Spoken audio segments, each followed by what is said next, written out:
क्या आपने कभी सोचा है कि वो जानवर जो हजारों या लाखों साल पहले धरती से गायब हो चुके हैं, उन्हें फिर से देखा जा सकता है?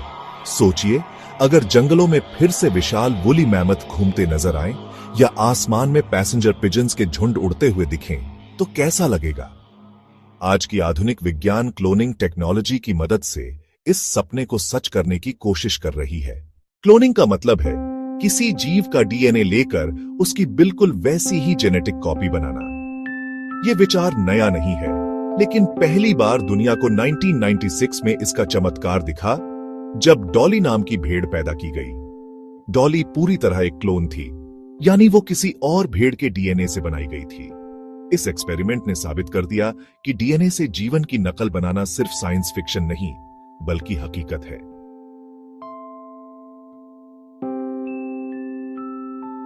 आज वैज्ञानिक कई ऐसे प्रोजेक्ट्स पर काम कर रहे हैं जहां एक्सटिंक्ट स्पीसीज को वापस लाने की कोशिश हो रही है।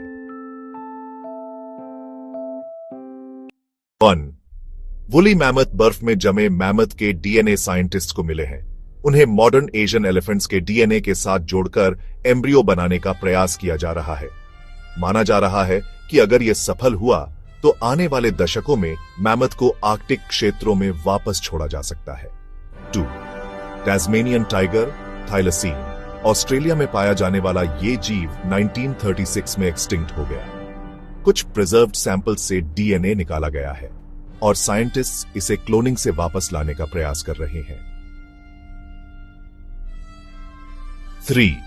Passenger pigeon. कभी करोड़ों की संख्या में आसमान को ढकने वाले ये पक्षी 20वीं सदी की शुरुआत में खत्म हो गए। अब जेनेटिक इंजीनियरिंग के जरिए साइंटिस्ट्स इनके डीएनए को मॉडर्न पिजन्स में इंसर्ट करके पॉपुलेशन बढ़ाने की कोशिश कर रहे हैं।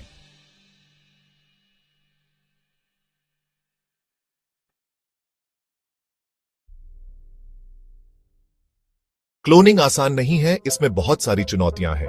अधूरा डीएनए। एक्सटिंक्ट जानवरों का डीएनए अक्सर अधूरा या खराब मिलता है, जिससे क्लोनिंग असफल हो सकती है। Surrogate mother's. हर स्पीसीज के लिए एक ऐसा जीव ढूंढना पड़ता है जो एम्ब्रियो को अपने शरीर में डेवलप कर सके। लो सक्सेस रेट। क्लोनिंग में सफलता की संभावना बहुत कम है। कई बार एम्ब्रियो सर्वाइव नहीं कर पाते। Environment adaptation.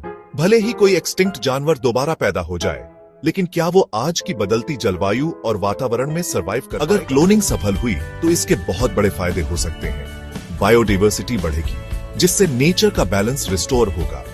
इकोसिस्टम को रिवाइव करने में मदद मिलेगी। जैसे मैमथ्स अगर आर्कटिक में लौटे तो वो ग्रासलैंड्स को मेंटेन करेंगे।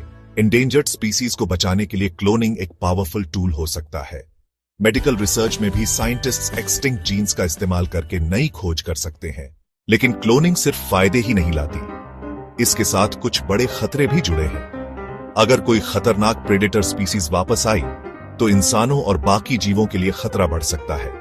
क्लोनिंग को खिलवाड़ विद नेचर भी कहा जाता है। कुछ लोग मानते हैं कि एक्सटिंक्ट एनिमल्स को वापस लाना नैतिक रूप से सही नहीं है। जेनेटिक मिक्सिंग से नई बीमारियां या इकोलॉजिकल इंबैलेंस भी पैदा हो सकता है। तो दोस्तों, क्लोनिंग टेक्नोलॉजी आज हमारी दुनिया को बदलने के कगार पर खड़ी है। संभव है कि आने वाले 20-30 सालों में हम फिर से मैमथ, टैस्मेनियन टाइगर या पैसेंजर पिजन को देख पाएं। लेकिन यह सवाल हमेशा रहेगा, क्या एक्सटिंक्ट जानवरों को वापस लाना इंसानों और प्रकृति के लिए सही होगा या ये और बड़ी समस्याएं पैदा करेगा? आपका क्या मानना है? कमेंट में लिखिए। और अगर आपको ऐसे ही रहस्यमयी फैक्ट्स और साइंस डॉक्यूमेंट्रीज पसंद हैं, तो चैनल को सब्सक्राइब करना मत भूलिए।